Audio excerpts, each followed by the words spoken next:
മഴതോരും മുൻപേ സീരിയലിന്റെ ഇനി വരാൻ പോകുന്ന ഒരു അടിപൊളി സൂപ്പർ അപ്കമിംഗ് എപ്പിസോഡ് റിവ്യൂ ആണ് പറയുന്നത്. അങ്ങനെ വൈജയന്തിയുടെ നിർബന്ധപ്രകാരം അവസാനം ബാലചന്ദ്രൻ വൈജയന്തിന്റെ മുന്നിലങ്ങ് തോറ്റുകൊടുക്കും. ഇനിയും അലീനയെ അവിടെ തന്നെ നിർത്തിയ മറ്റെന്തെങ്കിലും രീതിയിൽ അപകടപ്പെടുത്തുമെന്ന് മനസ്സിലാക്കുന്ന ബാലചന്ദ്രൻ അലീനയെ സ്വന്തം അച്ഛന്റെ കൈകളിൽ ഏൽപ്പിക്കാൻ തന്നെ തീരുമാനിക്കാണ്. അതിനുവേണ്ടി ബാലചന്ദ്രൻ ലാലച്ചനെ തേടിയിറങ്ങും. അതിനു മുൻപായിട്ട് തന്നെ ബാലചന്ദ്രൻ അലീനയോട് പറഞ്ഞിട്ട്, മോളെ അലീന, ഞാനൊരു സ്ഥലം വരെ പോയിട്ട് വരാം. എവിടേക്കാണെന്നോ എന്തിനാണെന്നോ നീ എന്നോട് ചോദിക്കരുത്. പക്ഷേ നിനക്ക് ഉപകാരപ്പെടുന്ന, നിനക്ക് എപ്പോഴും സന്തോഷം നൽകുന്ന ഒരു കാര്യത്തിനാണ് ഈ അച്ഛൻ പോകുന്നത് എന്നൊക്കെ പറയും. ആ സമയത്തിന് അലീന പറയും, അച്ഛാ, എവിടേക്കാണെങ്കിലും എന്നോടും കൂടെ പറഞ്ഞിട്ട് പോവാ അച്ഛാ. അച്ഛന് സുഖമില്ലാത്തതല്ലേ, അല്ലെങ്കിൽ പിന്നെ അച്ഛൻ എന്നെയും കൂടെ ഒന്ന് കൊണ്ടുപോകുമോ എന്ന് ചോദിക്കും. അന്നേരം ബാലചന്ദ്രൻ പറയുന്നത്, മോളെ ഇപ്പൊ ഏതായാലും മോളെ കൊണ്ടുപോവാനായിട്ട് കഴിയില്ല. അച്ഛനൊരു കുഴപ്പമില്ലടോ. അച്ഛൻ പോയിട്ട് പെട്ടെന്ന് തന്നെ ഇങ്ങോട്ടേക്ക് തിരിച്ചു വരാം. മോൾക്കൊരു സമ്മാനമായിട്ടായിരിക്കും അച്ഛൻ തിരികെ വരുന്നത് എന്നൊക്കെ പറഞ്ഞുകൊണ്ട് ബാലചന്ദ്രൻ അവിടെ നിന്നും യാത്ര തിരിക്കുന്നത്. അങ്ങനെ ബാലചന്ദ്രൻ അവസാനം അന്വേഷണത്തിനൊടുവിൽ തന്നെ ലാലച്ചനെ കണ്ടുമുട്ടുന്നുണ്ട്. ലാലച്ചൻ ഇപ്പോൾ വലിയ നിലയിലാണുള്ളത്. ലാലച്ചന് വലിയൊരു ഓഫീസുണ്ട്, സെക്യൂരിറ്റി ഗാർഡൊക്കെ ഉണ്ടായിരിക്കും.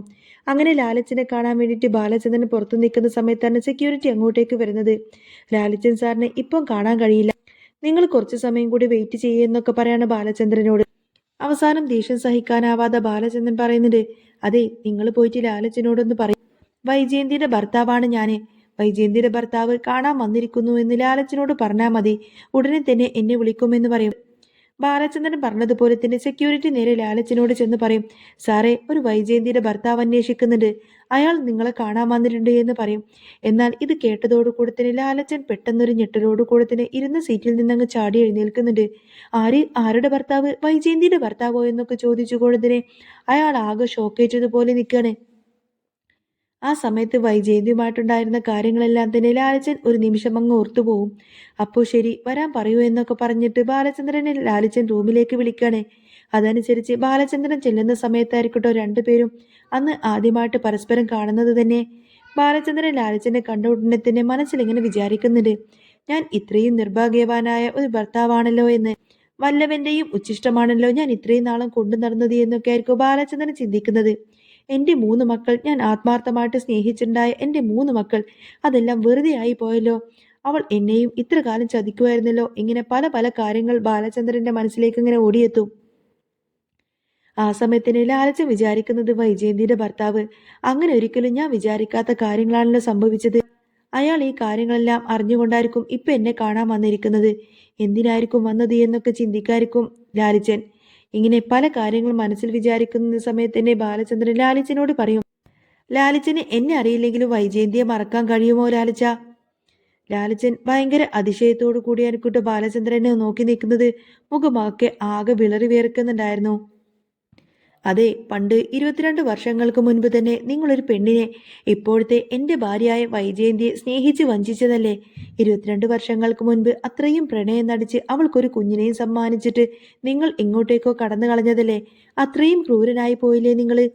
നിങ്ങൾ ഇത്രമാത്രം നെറികെട്ടവനായിരുന്നോ എന്നൊക്കെ ചോദിക്കുന്നുണ്ട് ബാലചന്ദ്രൻ. ആ സമയത്തിന് ലാലിച്ചന് വല്ലാതെ ദേഷ്യം വരും. ലാലിച്ചൻ പറയുന്നുണ്ട്, നിങ്ങൾ ഇങ്ങനെ ആവശ്യമില്ലാത്ത കാര്യങ്ങളൊന്നും സംസാരിക്കരുത്. എന്താണെന്ന് ഉണ്ടായതെന്ന് നിങ്ങൾക്കറിയാമോ? അന്ന് പല കാര്യങ്ങളും സംസാരിച്ച് അന്നത്തെ കാര്യങ്ങളെ പറ്റിയിട്ടെല്ലാം ബാലചന്ദ്രനോട് വിശദീകരിക്കും. ലാലിച്ചന്റെ ഭാഗത്ത് അന്ന് യാതൊരുവിധ തെറ്റും ഉണ്ടായിരുന്നില്ല.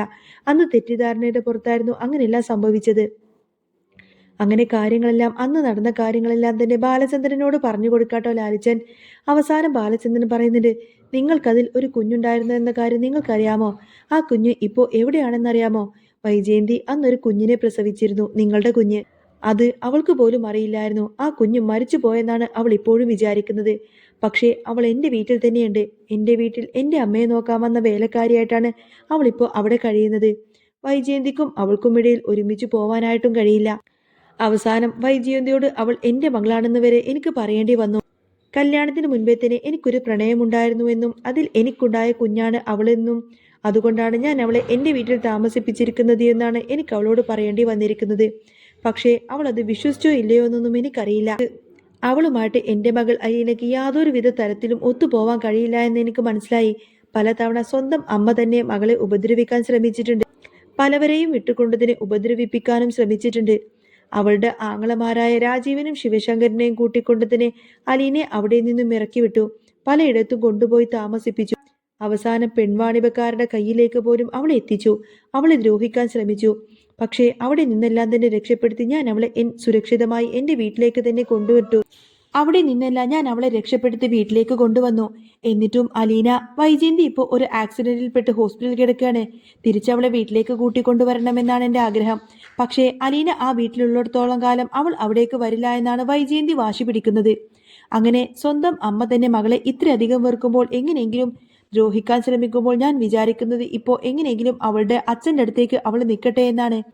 അവളുടെ അച്ഛൻ്റെ അടുത്താണെങ്കിൽ അവൾ സുരക്ഷിതമായിട്ട് തന്നെ നിൽക്കുമല്ലോ എന്ന് വിചാരിച്ചിട്ടാണ് ഞാൻ ഇങ്ങോട്ടേക്ക് നിങ്ങൾ അന്വേഷിച്ച് വന്നത് എന്നൊക്കെ പറയാണ് ബാലചന്ദ്രൻ. അല്ലാതെ എനിക്കൊരിക്കലും അവളെ വിട്ടുതരാനൊന്നും മനസ്സില്ല. ഞാൻ അവളെ എൻ്റെ സ്വന്തം മകളെ പോലെയാണ് സ്നേഹിക്കുന്നത്. സ്വന്തം മകളെ പോലെയല്ല, അവൾ എൻ്റെ സ്വന്തം മകൾ തന്നെയാണ് എന്നൊക്കെ പറയട്ടെ ബാലചന്ദ്രൻ. എന്നാൽ ബാലചന്ദ്രന്റെ ഈ ഒരു വാക്കെല്ലാം കേൾക്കുന്ന സമയത്തായിരിക്കട്ടോ തനിക്കൊരു മകളുണ്ടായിരുന്നു എന്നും അവൾ ഇപ്പോഴും ജീവിച്ചിരിക്കുന്നുണ്ട് എന്ന കാര്യങ്ങളെല്ലാം തന്നെ ലാലച്ചൻ അറിയുന്നത്. ആ സന്തോഷ വാർത്ത അറിഞ്ഞതോടുകൂടി തന്നെ ലാലച്ചൻ വല്ലാതെ അങ്ങ് ഞെട്ടി ഷോക്കായി പോകുന്നുണ്ട്. ലാലച്ചന്റെ മുഖത്തൊന്നും ആ ഭാവഭേദങ്ങൾ ഒന്നുമില്ല എങ്കിലും അവസാനം ലാലച്ചൻ പറയുന്നുണ്ട്, എനിക്ക് എൻ്റെ മകളെ ഒന്ന് കാണണം. നിങ്ങൾ അവളെ എൻ്റെ വീട്ടിലേക്കൊന്ന് കൂട്ടിക്കൊണ്ടുവരാമോ? ലാലച്ചൻ വളരെ ദയനീയമായി തന്നെ ചോദിക്കുകയാണ്. എന്നിട്ട് ലാലച്ചൻ പറയുന്നുണ്ട്, പക്ഷേ എനിക്കൊരിക്കലും അവളെ എൻ്റെ സ്വന്തം മകളായിട്ട് ഇപ്പോൾ മറ്റൊരാളുടെ മുന്നിൽ കാണിക്കാൻ കഴിയില്ല. നിങ്ങൾ വീട്ടിലേക്ക് അവളെ കൊണ്ടുവന്ന് നോക്കുന്നത് പോലെ ഞാനും ഒരു സുഖമില്ലാത്ത സഹോദരിയും കൂടി എനിക്കുണ്ട്. ഷെറിൻ അവളെ നോക്കാനായിട്ട് ഒരു ഹോം നേഴ്സിനെ വെക്കണമെന്ന് ഞാൻ വിചാരിക്കുന്നത്. അപ്പോൾ എനിക്കെന്നും തന്നെ എൻ്റെ മകളെ കാണാമല്ലോ, അവളെ എനിക്ക് എൻ്റെ അടുത്ത് നിന്ന് തന്നെ പരിചരിക്കാമല്ലോ എന്നൊക്കെ ലാലച്ചൻ ബാലചന്ദ്രനോട് പറയും. അങ്ങനെ അവസാനം ബാലചന്ദ്രൻ ലാലച്ചന്റെ നിർബന്ധപ്രകാരം മനസ്സോടുകൂടി ആയിരിക്കട്ടെ അലീനയെ ലാലച്ചന്റെ കൈകളിലേക്ക് ഏൽപ്പിക്കുന്നത്. ആദ്യമായിട്ട് സ്വന്തം അച്ഛനെ മുന്നിൽ കാണുന്ന അലീനക്ക് ആദ്യം വലിയ ദേഷ്യത്തോടു കൂടിയാണ് അയാളെ നോക്കുന്നത്. സ്വന്തം അമ്മയെ ഇത്ര നാളും ചതിച്ചിട്ട് പോയൊരു മനുഷ്യൻ എന്നുള്ള നിലയിലാണ് ആദ്യം അലീന അയാളെ കണ്ടിരുന്നത്. എങ്കിലും അന്നത്തെ സാഹചര്യമെല്ലാം മനസ്സിലാക്കിയപ്പോൾ അന്ന് എന്താണ് നടന്നത് എന്ന കാര്യങ്ങളെല്ലാം തന്നെ അലീന തിരിച്ചറിഞ്ഞപ്പോൾ പതിയെ പതിയെ ലാലിച്ചനെ അവൾ സ്നേഹിച്ചു തുടങ്ങി. ലാലിച്ചന്റെ ഭാഗത്ത് യാതൊരു തെറ്റുമുണ്ടായിരുന്നില്ല എന്നും അന്ന് തെറ്റിദ്ധാരണയുടെ പുറത്താണ് അച്ഛനും അമ്മയും പിരിയേണ്ടി വന്നത് എന്ന സത്യമെല്ലാം തന്നെ അലീന തിരിച്ചറിയും. ആദ്യമായിട്ട് അവൾ അച്ഛൻ എന്ന് വിളിച്ചത് ബാലചന്ദ്രനെയാണ്. അവൾ ബാലചന്ദ്രനെയാണ് ആ ഒരു സ്ഥാനത്ത് കൂടുതലും കാണുന്നത്. ബാലചന്ദ്രന് അലീന പോയതിനു ശേഷം ഭക്ഷണവും ഉറക്കവുമില്ലാതെയായി. ബാലചന്ദ്രന്റെ രോഗാവസ്ഥ കൂടുതൽ കൂടുതൽ മൂർച്ഛിച്ചു കൊണ്ടുവരികയാണ്.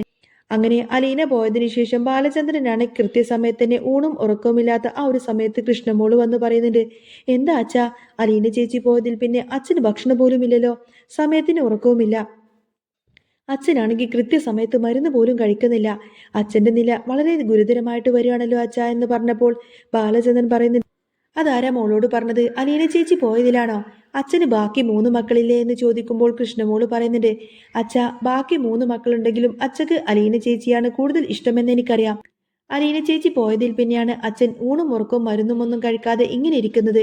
അച്ഛന്റെ ശരീരമെങ്കിലും അച്ഛനൊന്ന് ശ്രദ്ധിച്ചുകൂടെ അച്ഛ എന്നൊക്കെ ചോദിക്കാട്ടോ കൃഷ്ണമോള്. ഇതിനിടയിലൊക്കെ വൈജയന്തിയുടെ കുറേയധികം കുത്തുവാക്കുകളൊക്കെ കേൾക്കാനിട വരുന്നുണ്ട്. നിങ്ങൾ എന്തിനാ ഇങ്ങനെ ഇരിക്കുന്നത് എന്നുള്ള കാര്യമൊക്കെ എനിക്കറിയാം. നിങ്ങളുടെ ആ അനാഥ മോൾ ഇവിടെ നിന്നും പറഞ്ഞു വിട്ടത് കൊണ്ടല്ലേ നിങ്ങളിങ്ങനെ മുഖമുയർപ്പിച്ച് ഭക്ഷണം കഴിക്കാതെ ഇരിക്കുന്നത്. അവൾ പോയത് കൊണ്ടാണ് നിങ്ങൾ ഇത്രമാത്രം വിഷമം. അവൾ പടിയിറങ്ങിയത് കൊണ്ടാണ് നിങ്ങൾ ഇത്രമാത്രം മാറാനുള്ള കാര്യങ്ങളൊക്കെ എനിക്കറിയാമെന്നൊക്കെ വൈജയന്തിയുടെ കുറ്റപ്പെടുത്തലൊക്കെ കേട്ട് സഹിക്കാനാവാതെ അവസാനം ബാലചന്ദ്രൻ വീണ്ടും ഒരു അറ്റാക്ക് വരുന്നുണ്ട്. അങ്ങനെ എത്രയും പെട്ടെന്ന് തന്നെ ബാലചന്ദ്രനെ തിരിച്ച് ഹോസ്പിറ്റലിലേക്ക് എത്തിച്ചതിനെ തുടർന്ന് ബാലചന്ദ്രൻ ജീവിതത്തിലേക്ക് പതിയെ പതിയെ തിരിച്ചു വരാൻ തുടങ്ങും. ആ സമയത്ത് ബാലചന്ദ്രൻ വൈജയന്തിയോട് പറയുന്നുണ്ട്, വൈജയ്, നിനക്ക് എന്നോട് ദേഷ്യമാണല്ലേ? ഞാൻ നിന്നോട് കാണിച്ചതിനൊക്കെ നീ ഇപ്പോൾ എന്നോട് തിരിച്ച് ദേഷ്യം കാണിക്കുകയാണല്ലേ? വൈജയന്തി പറയും, എനിക്ക് നിങ്ങളോട് എന്തിനാ ദേഷ്യം ബാലേട്ടാ? നിങ്ങളല്ലേ എന്നെ ഇങ്ങനെ ഓരോ കാര്യങ്ങളൊക്കെ കാണിച്ചിട്ട് വിഡ്ഢിയാക്കുന്നത്. ആ സമയത്തിന്റെ ബാലചന്ദ്രൻ പറയുന്നുണ്ട്, നീ ഒന്ന് ആലോചിച്ചു നോക്ക് വൈജയ്, എനിക്കൊരു കുഞ്ഞുണ്ടാവുക, കല്യാണത്തിന് മുൻപ് തന്നെ ഞാനൊരു മറ്റൊരു സ്ത്രീയിൽ എനിക്കൊരു കുഞ്ഞുണ്ടാവുക, നിന്നെ ഞാൻ ചതിച്ചു എന്ന് നീ മനസ്സിലാക്കുന്ന ആ ഒരു സമയത്ത്, അപ്പോ നിനക്ക് എന്നോട് ഒട്ടും നിന്നെ വെറുപ്പില്ലേ വൈജയ്? ഈ കാര്യങ്ങളെല്ലാം അറിഞ്ഞ സമയത്തിന് നിനക്ക് എന്നോട് വെറുപ്പ് തോന്നിയില്ലേ വൈജയ് എന്നൊക്കെ ചോദിക്കാട്ടോ ബാലചന്ദ്രൻ. അന്നേരം വൈജയന്തി പറയുന്നുണ്ട്, എനിക്കറിയാം നിങ്ങൾക്ക് അങ്ങനെ ഒരു കുഞ്ഞൊന്നും ഉണ്ടാവില്ല എന്ന കാര്യം. അന്നേരം ബാലചന്ദ്രൻ തിരിച്ചു ചോദിക്കുന്നുണ്ട്, അങ്ങനെയാണെങ്കിൽ നിനക്കാണ് ആ ഒരു സ്ഥാനത്ത് കുഞ്ഞുണ്ടായിരുന്നെങ്കിലോ ആ കുഞ്ഞിനെ നീ വെറുക്കുമായിരുന്നോ? അതോ നീ എന്നിൽ നിന്നും കാര്യങ്ങളൊക്കെ മറച്ചു വെക്കുമായിരുന്നോ? അതോ നീ എന്നോട് ആ കാര്യങ്ങളെല്ലാം തന്നെ തുറന്നു പറയുമായിരുന്നോ വൈജയ് എന്നൊക്കെ ചോദിക്കാണ് ബാലചന്ദ്രൻ. ആ സമയത്തിന്റെ പെട്ടെന്ന് അത് കേട്ടപ്പോൾ വൈജയന്തിക്ക് ഒരു ഞെട്ടലായിരിക്കും. ഒരു ഞെട്ടലോട് കൂടി തന്നെ ബാലചന്ദ്രനെ ഇങ്ങനെ നോക്കി നിൽക്കുന്നുണ്ട് കേട്ടോ വൈജയന്തി. എന്നിട്ട് ബാലചന്ദ്രൻ പറയുന്നുണ്ട്, 22 വർഷങ്ങൾക്ക് മുൻപ് നിനക്ക് സംഭവിച്ച കാര്യങ്ങളെല്ലാം ഞാൻ അറിഞ്ഞു കഴിഞ്ഞിരുന്നു. അത് അറിഞ്ഞതിൽ പിന്നെയാണ് എനിക്ക് നിന്നോട് വെറുപ്പ് തോന്നിയതും ഞാൻ നിന്നെ വെറുക്കാൻ പഠിച്ചതും. ഞാൻ സ്നേഹിച്ച എന്റെ ഭാര്യയ്ക്ക് മറ്റൊരു പുരുഷനുണ്ട് എന്നും അതിലൊരു കുഞ്ഞുണ്ട് എന്നറിയുന്ന ഞാൻ എങ്ങനെയാണ് വൈജയന്തിയെ പ്രതികരിക്കുന്നത്? ഇതിനപ്പുറം എനിക്ക് വേറൊന്നും അറിയില്ല വൈജയെ. ഞാൻ കാണിച്ചതൊക്കെ നിനക്കൊരു തെറ്റായിട്ട് തോന്നുന്നുണ്ടോ എന്നിങ്ങനെ സങ്കടപ്പെട്ട് ചോദിക്കാട്ടോ ബാലചന്ദ്രൻ. സത്യമെല്ലാം തന്നെ ബാലചന്ദ്രൻ മനസ്സിലാക്കിയല്ലോ എന്നൊക്കെ ചിന്തിച്ചുകൊണ്ട് ആകെ വല്ലാത്തൊരവസ്ഥയിലായിരിക്കും വൈജയന്തി നിൽക്കുന്നത്. അവസാനം ബാലചന്ദ്രൻ പറയും, ഞാൻ ഇപ്പോഴും നിന്നോട് ക്ഷമിക്കാൻ തയ്യാറാണ്. നിന്റെ ഏട്ടന്മാര്, അതായത് രാജീവനും ശിവശങ്കറിനൊക്കെ എന്തുകൊണ്ടാണ് ആ അലീനെ ഇപ്പോൾ മറ്റൊരിടത്തേക്ക് പറഞ്ഞു വിട്ടതെന്നും ഉപദ്രവിക്കാൻ ശ്രമിക്കാത്തതെന്നും നീ എപ്പോഴെങ്കിലും ചിന്തിച്ചിട്ടുണ്ടോ വൈജയെ? അവരും മനസ്സിലാക്കി കഴിഞ്ഞു. 22 വർഷങ്ങൾക്ക് മുൻപ് ആഗ്രയിൽ വെച്ച് മറ്റൊരു പുരുഷനിൽ നിനക്കുണ്ടായ സ്വന്തം സഹോദരിയുടെ മകളാണ് അലീന എന്ന സത്യം. ഇത് കേട്ടതോടുകൂടി തന്നെ വൈജയന്തി ആകങ്ങ് തളർന്നു പോവാണ്. എന്നിട്ട് പറയുന്നുണ്ട്, അലീന നിന്റെ മകള് തന്നെയാണ് വൈജയെ. അതാണ് ഞാൻ അവളെ ഇത്രമാത്രം സ്നേഹിച്ചത്. നിനക്ക് വേണ്ടിയിട്ടാണ് ഞാൻ അവളെ ഈ വീട്ടിൽ തന്നെ താമസിപ്പിച്ചത്. നിനക്കെന്നും നിന്റെ മകളെ കാണാമല്ലോ എന്നാണ് ഞാൻ മനസ്സിൽ വിചാരിച്ചത്. പക്ഷേ നീ നിന്റെ മകളെ അന്നൊന്നും തന്നെ തിരിച്ചറിഞ്ഞില്ല. അവളെയും എന്നെയും കൂട്ടിച്ചേർത്ത് നീ എന്തെല്ലാം കള്ളക്കഥകളൊക്കെ മെഞ്ഞുണ്ടാക്കി. സ്വന്തം അച്ഛൻ അവൾക്ക് കൊടുക്കുന്നതിനേക്കാൾ ഒരു 10 ഇരട്ടി സ്നേഹമെങ്കിലും ഞാൻ അവൾക്ക് കൊടുത്തതല്ലേ? നീ ചിന്തിക്കുന്നുണ്ടോ മറ്റേതെങ്കിലും പുരുഷന്മാർ അങ്ങനെ തൻ്റെ ഭാര്യയ്ക്ക് മറ്റൊരു പുരുഷനുണ്ടായ മകളെ ഇത്രമാത്രം സ്നേഹിക്കുമെന്ന കാര്യം? പക്ഷേ ഞാൻ അങ്ങനെയൊന്നും അവളെ കണ്ടില്ല. നമ്മുടെ മകൾ എന്ന് മാത്രമേ ഞാൻ ചിന്തിച്ചുള്ളൂ. അലീനെ കാണുമ്പോൾ അവൾ എൻ്റെ മകൾ എന്ന് തന്നെയാണ് ഞാൻ വിശ്വസിച്ചിരുന്നത്. അവളുടെ പെരുമാറ്റം, അവളുടെ ഒരു അച്ഛ എന്നുള്ള ആ ഒരു വിളിയൊക്കെ കേൾക്കാൻ തന്നെ ഞാൻ ഒരുപാടധികം കൊതിച്ചിരുന്നു. പക്ഷേ നീ ഒരൊറ്റൊരുത്തി കാരണം മാത്രമാണ് അവളെ എനിക്കിപ്പോൾ സ്വന്തം അച്ഛൻ്റെ കൈകളിൽ ഏൽപ്പിക്കേണ്ടി വന്നത്. അതേ വൈജയെ ഞാൻ അവളുടെ അച്ഛൻ്റെ കയ്യിൽ ഏൽപ്പിച്ചു എന്ന് പറയും. ആ സമയത്താണ് വൈജയന്തി ചോദിക്കുന്നത്, ബാലചന്ദ്രൻ എന്താ ഈ പറയുന്നത്? എൻ്റെ മകളാണെന്നോ അലീന? അലീന അപ്പോൾ ഞാൻ പ്രസവിച്ച മകളാണെന്നോ ഒക്കെ ചോദിച്ചു കൊണ്ടതിന് വൈജയന്തി ആകെ ഷോക്കേറ്റതുപോലെ നിൽക്കുകയാണ്. അന്നേരം ലാലിച്ചൻ ഇപ്പോഴും ജീവിച്ചിരിക്കുന്നുണ്ടോ എന്ന് ചോദിക്കും. ലാലിച്ചന്റെ കയ്യിലേക്കാണോ നിങ്ങൾ അവളെ ഏൽപ്പിച്ചത്? എന്നെ ചതിച്ചിട്ട് പോയ അയാളുടെ കയ്യിലേക്ക് എന്തിനാണ് നിങ്ങൾ എൻ്റെ മകളെ ഏൽപ്പിച്ചത് എന്നൊക്കെ ചോദിച്ചു കൊണ്ട് തന്നെ വൈജയന്തി ബഹളം വെക്കും. അന്നേരം ബാലചന്ദ്രൻ ബാക്കി കാര്യങ്ങളെല്ലാം പറയുന്നുണ്ട്. നിന്റെ അച്ഛനും ഏട്ടന്മാരും ചേർന്ന് കൊടുത്തിന് ആ ലാലിച്ചനെ കൊല്ലാൻ ശ്രമിച്ചിരുന്നുവെങ്കിലും അയാൾ എവിടേക്കോ ഓടി രക്ഷപ്പെട്ടു. അങ്ങനെ ലാലിച്ചൻ ഇപ്പോഴും ജീവിച്ചിരിക്കുന്നുണ്ട്. കുഞ്ഞിനെ അവരൊരു ഓർഫനേജിലേക്ക് കൊണ്ടുപോയാക്കി. ഇതെല്ലാം കേട്ടതോടുകൂടി തന്നെ വൈജയന്തി പറയുന്നുണ്ട്, ബാലചന്ദ്ര എനിക്ക് എൻ്റെ മകളെ ഒന്ന് കാണാം. ഇത്രയും നാൾ അവൾ എൻ്റെ കൂടെ താമസിച്ചിട്ട് ഞാൻ അവളെ അറിയാതെ പോയല്ലോ. അലീന എൻ്റെ സ്വന്തം മകളായിരുന്നു എന്ന കാര്യം ഞാൻ ഒരിക്കൽ പോലും ചിന്തിച്ചിട്ടില്ല. പക്ഷേ ഞാനാണെങ്കിൽ എൻ്റെ പൊന്നുമോളെ ഇത്രയധികം ഉപദ്രവിക്കാൻ ശ്രമിച്ചിട്ട് പോലും അവൾ എന്നോട് ഒരൊറ്റ വാക്കുപോലും പറഞ്ഞിട്ടില്ല. അന്നേരം ബാലചന്ദ്രൻ പറയുന്നുണ്ട്, അതൊക്കെ അവൾക്കറിയാം നീ അവളുടെ സ്വന്തം അമ്മയാണെന്ന്. അതുകൊണ്ട് തന്നെയാണ് അവൾ ഒരു കാര്യവും പറയാതെ എല്ലാം ഉള്ളിലൊതുക്കി എല്ലാം ക്ഷമിച്ചുകൊണ്ട് തന്നെ ഈ വീട്ടിൽ കഴിഞ്ഞത്. അവസാനം ഞാനും കൂടെ സത്യം തിരിച്ചറിഞ്ഞു എന്ന് മനസ്സിലാക്കിയപ്പോൾ അവൾ ആകെ തകർന്നു പോയിരുന്നു. ഞാൻ അവളോട് പറഞ്ഞിരുന്നു ഈ സത്യങ്ങളെല്ലാം തന്നെ ഞാൻ മനസ്സിലാക്കി കഴിഞ്ഞു എന്ന്. ഇനി വൈജയന്തിയോട് പറഞ്ഞ അവൾ എങ്ങനെ പ്രതികരിക്കുമെന്നൊന്നും അറിയില്ല. അങ്ങനെ ഞാൻ അവളോട് പറയണം, ഈ ബന്ധം വേർപിഴണമെന്നുണ്ടെങ്കിൽ നിനക്ക് ഈ വീട്ടിൽ നിന്ന് പോകാമെന്ന്. അന്നേരം അവൾ എന്താ പറഞ്ഞതെന്ന് നിനക്കറിയാമോ? അച്ഛാ വേണ്ട അച്ഛാ, ഞാൻ കാരണം നിങ്ങൾ തമ്മിലുള്ള ബന്ധം ഒരിക്കലും വേർപിരിയാൻ പാടില്ല. അമ്മയും അച്ഛൻ പൊന്നു പോലെ തന്നെ സ്നേഹിക്കണം. ഞാൻ എല്ലാം ഉള്ളിലൊതുക്കി ഞാൻ ഇവിടെ തന്നെ കഴിഞ്ഞോളാം. അമ്മയോട് ഞാൻ ഒരിക്കലും പറയില്ല ഞാൻ അമ്മയുടെ മകളാണ് എന്ന്. നിന്റെ ക്രൂരതകൾ സഹിക്കാനാവാതെ ഞാൻ തന്നെയാണ് ഇപ്പോൾ ലാലച്ചന്റെ കൈകളിലേക്ക് അവളെ ഏൽപ്പിച്ചത് എന്നൊക്കെ പറയട്ടോ ബാലചന്ദ്രൻ. അന്നേരം വൈജയന്തി പറയുന്നുണ്ട്, ബാലചന്ദ്ര എനിക്ക് എൻ്റെ ഒരു മകളെ ഒന്ന് തിരിച്ചു കൊണ്ടുവരണം. ഞാൻ എൻ്റെ കുഞ്ഞിനെ പ്രസവിച്ചിട്ട് ഒരു നോക്ക് പോലും കണ്ടിട്ടില്ല. എൻ്റെ അച്ഛനോ ആങ്ങളമാരോ എനിക്ക് എൻ്റെ കുഞ്ഞിനെ കാണിച്ചു തന്നിട്ടില്ല. എൻ്റെ കുഞ്ഞ് മരിച്ചുപോയി എന്നാണ് അവരെല്ലാവരും എന്നോട് പറഞ്ഞത്. അങ്ങനെ അലീന എൻ്റെ മോളാണെങ്കിൽ എനിക്ക് അവളെ നല്ലതുപോലെ സ്നേഹിക്കണം. എനിക്ക് അവളെ എനിക്ക് ഇത്രയും കാലം കൊടുക്കാൻ പറ്റാത്ത സ്നേഹമെല്ലാം തന്നെ അതിൻ്റെ 100 ഇരട്ടിയായിട്ടെങ്കിലും എനിക്ക് അവൾക്ക് തിരിച്ചു കൊടുക്കണം. ഇതെല്ലാം കേട്ടതിന് ശേഷം അവസാനം ബാലചന്ദ്രൻ പറയുന്നുണ്ട്, നീ വിഷമിക്കേണ്ട വൈജയെ. എനിക്കിപ്പോൾ നിന്നോടുള്ള പിണക്കമെല്ലാം തന്നെ മാറിക്കഴിഞ്ഞു. നീ എന്നോട് മാപ്പ് പറയാൻ വേണ്ടിയിട്ടാണ് ഞാൻ ഇത്രയും കാലം കാത്തിരുന്നത് തന്നെ. ഇതെല്ലാം തന്നെ സംഭവിച്ചു. ഇനി നമുക്ക് അവളെ വീട്ടിലേക്ക് കൂട്ടിക്കൊണ്ടുവരണം. നിന്റെ മകളല്ല, നമ്മുടെ മകളായിട്ട് തന്നെ അവളെ നമുക്ക് രണ്ടുപേർക്കും ഒരുമിച്ച് തന്നെ സ്നേഹിക്കണം. ഇത്രയും നാൾ നീ കൊടുക്കാത്ത സ്നേഹമെല്ലാം തന്നെ ഞാൻ അവൾക്ക് വാരി കോരി കൊടുത്തിരുന്നു. ഇനി നിന്റെ സ്നേഹവും അവൾക്ക് കിട്ടണം. നിന്റെ സ്നേഹം എന്താണെന്ന് അവൾ അനുഭവിച്ചറിയണം. സ്വന്തം അമ്മയുടെ സ്നേഹം അവൾക്ക് കിട്ടണം വൈജയ് എന്നൊക്കെ പറയട്ടെ ബാലചന്ദ്രൻ. അന്നേരം വൈജയന്തിന്റെ കണ്ണുകളെല്ലാം തന്നെ നിറഞ്ഞൊഴുകുന്നുണ്ടായിരുന്നു. അതേ ബാലചന്ദ്ര, എനിക്ക് അവളെ കൊണ്ടുവരണം.